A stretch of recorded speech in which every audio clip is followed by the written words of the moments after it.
Bom, pessoal, bom dia. Eu trouxe aqui um exercício sobre perda de carga distribuída, que é bem comum da gente utilizar aí na prática, né, em diversos problemas, principalmente de abastecimento de água, tá? O exercício é o seguinte, né? Ele diz que a gente tem um reservatório aqui localizado na cota H1, né, que fornece uma vazão, né, Q1 para um centro urbano que está localizado na cota zero, tá? E aí, depois de um certo tempo, né, essa demanda Q1 aqui dessa cidade aumentou e atualmente é 15% maior do que esse valor de Q1, tá? E aí ele pergunta, né, quanto que a gente deve aumentar o nível do reservatório de abastecimento, né, para a gente conseguir fornecer essa demanda aqui nova, né, um pouco maior, tá? O que vai acontecer, né? Se a gente mantém a mesma tubulação com as mesmas características, né, o aumento da vazão vai gerar uma perda de carga maior, né? Então a gente precisa de mais energia no sistema para conseguir transportar essa vazão, tá? Então, fazendo um esboço aqui do nosso problema, né? A gente tem algo aqui desse tipo, né? O nosso reservatório abastecendo aqui para um centro urbano qualquer, tá? Esse reservatório aqui ele está na cota H1, né? E nosso centro urbano ele está na cota zero, tá? O exercício não fala nada, né? Normalmente, quando a gente está abastecendo diretamente para um ponto de consumo, né? A gente precisa fornecer alguma pressão aqui, tá? Mas como o exercício não está falando nada, a gente vai considerar que nesse ponto aqui do centro urbano, né, a nossa pressão manométrica, né, ela é igual a zero, tá? Então o que a gente vai fazer, né, é aplicar Bernoulli aqui entre esses dois pontos para a condição atual, tá? Então aqui nesse ponto 1, né, o que a gente vai ter? A gente tem Z1 mais P1 sobre gama mais V1 ao quadrado sobre 2G. E isso é igual, né, no nosso centro urbano, que eu vou chamar de ponto 2, né? Z2 mais P2 sobre gama mais V2 ao quadrado sobre 2G, né? Mais as perdas de carga que eu tenho aí pelo caminho, tá? A gente não está considerando nenhum tipo de perda localizada, né? Essa parcela aqui é só de perda de carga distribuída. Bom, olhando aqui no ponto 1, né, um reservatório aberto, a gente tem que a pressão manométrica é zero, né? E as velocidades elas são muito baixas, a gente costuma considerar elas como sendo nulas, tá? Então no ponto 1 a gente só tem a cota do nosso reservatório, tá? No ponto 2, né, a gente tem que a cota já é zero também, tá? A gente fez essa consideração, né, que a pressão ali também vai ser manometricamente igual a zero, tá? E a velocidade a gente costuma também, essa parcela cinética aqui, desconsiderar, né, porque se a gente adota valores de referência para a velocidade, né, essa parcela aqui, quando é dividida por 2G, né, ela fica muito baixa comparado com as outras, tá? Então, normalmente a gente considera que essa parcela cinética aqui ela é zero mesmo estando fora aí, né? Não sendo um ponto como um reservatório, tá? Mas isso é caso a caso, tá? A maioria dos casos a gente faz isso, mas quando a gente precisa de uma precisão maior aí do estudo, né? A gente calcula essa parcela com mais precisão, tá? Então a gente vai ter, né, que aqui o nosso desnível, né, H1 menos zero, né, ele vai ser todo utilizado para vencer as perdas de carga do nosso sistema, tá? Essa parcela aqui eu já vou abrir, né, na fórmula de Hazen-Williams, tá? Então a fórmula de Hazen-Williams, né, ela é 10,65 vezes o comprimento, ele não fala qual que é, né? A vazão aqui, Q1 elevado a 1,85. Tá? A gente está analisando a condição atual, né? A condição inicial que o sistema foi concebido. Aqui dividido por D1 elevado a 4,87 vezes C elevado a 1,85. Tá? Então, essa aqui é a nossa condição inicial do problema. Tá? Bom, no futuro, né, ele diz aqui que esse aumento aqui da vazão é de 15% e ele quer saber qual que vai ter que ser o aumento aqui desse H1, né, para continuar vencendo as perdas de carga. Tá? Então, o que a gente vai fazer aqui, né, é colocar um multiplicador nesse fator H1, nessa altura H1 que a gente tem, né, para descobrir o quanto que a gente tem que elevar esse reservatório. Tá? Então, eu vou colocar aqui um valor x, né, que eu tenho que aumentar em H1, né, para continuar conseguindo vencer as novas perdas de carga do sistema. E quais que são as perdas de carga novas, né? Mesma coisa, 10,65. O comprimento permanece o mesmo, tá? A vazão, ela é 1,15 vezes a vazão original, né? Então, aumentei em 15% o meu valor de vazão. E o diâmetro e o coeficiente de Hazen-Williams, né? Eles permanecem os mesmos. Vezes C elevado a 1,85. Tá? Bom, eu vou substituir esse H1 aqui, né, por essa equação aqui que a gente achou para a condição inicial. Então, eu posso reescrever essa parte aqui, né, como sendo x que multiplica 10,65 vezes L vezes Q1 elevado a 1,85 dividido por D1 elevado a 4,87 vezes C elevado a 1,85. Tá? Bom, então vocês podem ver aqui que a gente tem vários parâmetros que são iguais, né? Que a gente pode cancelar aqui, né?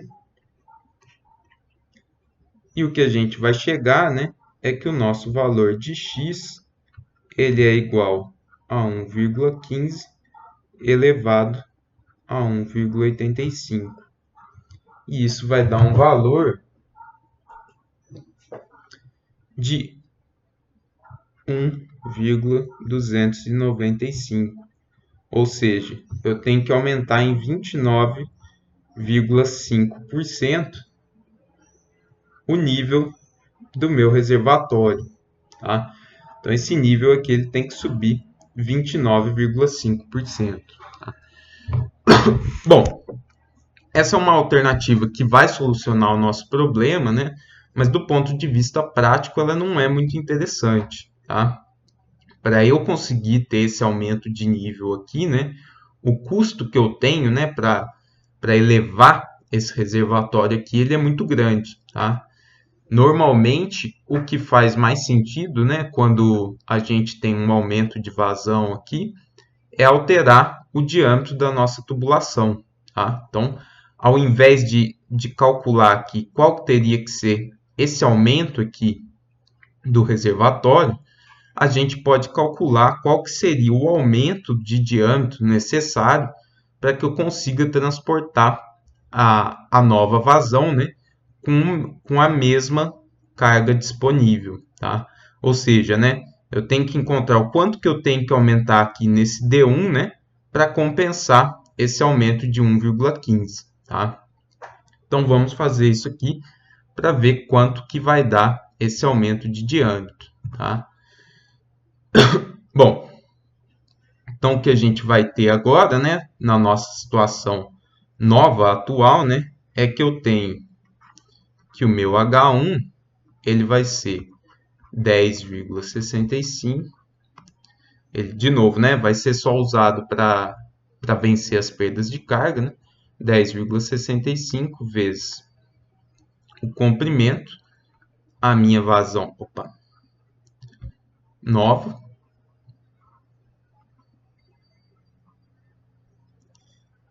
E aqui, né, eu quero saber o quanto que eu tenho que aumentar no meu diâmetro original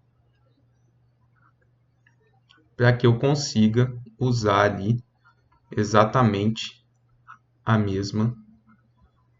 o mesmo nível de reservatório, tá? Então, voltando aqui, né, a gente já viu que esse H1 a gente pode reescrever como sendo a perda de carga original do sistema, né? Então, isso aqui vai ser igual a 10,65 vezes L vezes Q1 elevado a 1,85, D1 elevado a 4,87 vezes C elevado a 1,85. Bom, de novo, a gente tem um monte de coisa aqui que a gente pode cancelar, né? E o que a gente vai chegar aqui, né, é na relação aqui de 1,15 elevado a 1,85 sobre x elevado a 4,87. Isso é igual a 1, tá?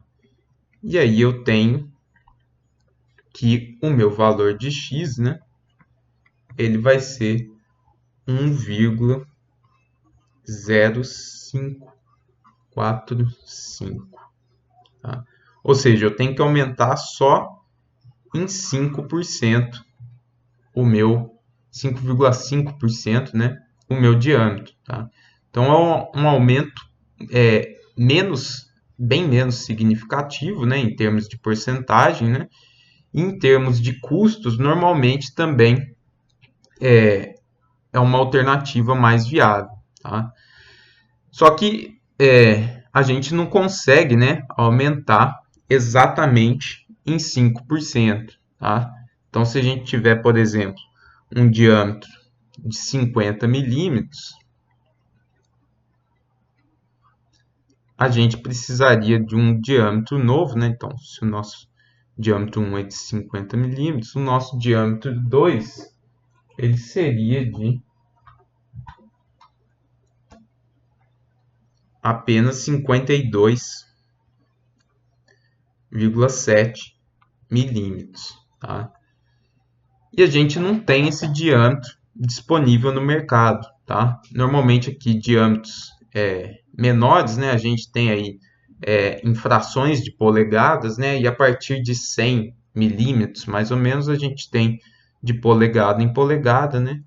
E depois, diâmetros maiores, a gente tem até alguns que podem ser feitos especificamente para o sistema, né? Ou então de 100 em 100 milímetros, tá? Então a gente tem que escolher, né? Esse aumento não vai ser exatamente para 52,7 milímetros, né? A gente tem que escolher o diâmetro imediatamente superior a esse valor aqui, tá? Então nesse caso aqui, né? 50 para 52,7, né? Poderia ser, por exemplo, né? O de 75 milímetros, tá? Bom, o que vai acontecer, né? Se a gente escolher esse diâmetro aqui de 75 milímetros, né? A nossa perda de carga ela vai reduzir bastante, tá? Eu estou aumentando aqui essa parcela, né, de diâmetro, então a minha perda de carga ela vai diminuir bastante. Ou seja, o meu valor aqui de H1 ele vai ser maior do que o valor de perda de carga, tá? E isso não pode acontecer, né, no nosso sistema, porque senão a pressão que vai chegar aqui nesse ponto vai ser maior que zero, tá? E aí o que vai acontecer, né, que para compensar a nossa vazão transportada ela vai ser elevada, tá? Então se eu utilizar o diâmetro de 75 milímetros nessas condições, a minha vazão ela naturalmente vai aumentar, tá? Se eu precisar manter exatamente, né, a vazão que eu quero aqui de 1,15 de 15% maior que a Q1, né, eu tenho que aumentar um pouco a perda de carga do meu sistema, tá? E como que eu faço isso? Bom, eu sei que eu preciso desse diâmetro aqui para transportar 15% a mais, mas eu sei também que esse diâmetro é muito grande, né? E que ele vai transportar uma vazão maior do que esses 15% a mais, tá? O que eu tenho que fazer é adicionar uma perda de carga localizada, né? Normalmente no formato da operação de uma válvula, né? Onde eu consigo regular, né, a perda que eu estou inserindo no meu sistema para compensar essa energia a mais disponível que eu tenho devido a esse salto aqui de diâmetro que eu tive que fazer, né, por ser um diâmetro comercial, tá? Então, o que normalmente é feito, né, quando a gente precisa exatamente da vazão que a gente quer, é isso, né? A gente tem um diâmetro um pouco maior do que a energia disponível no sistema, né? E a gente adiciona um pouquinho de perda, né? Fechando ou abrindo um pouco mais ou um pouco menos a válvula até atingir a vazão desejada.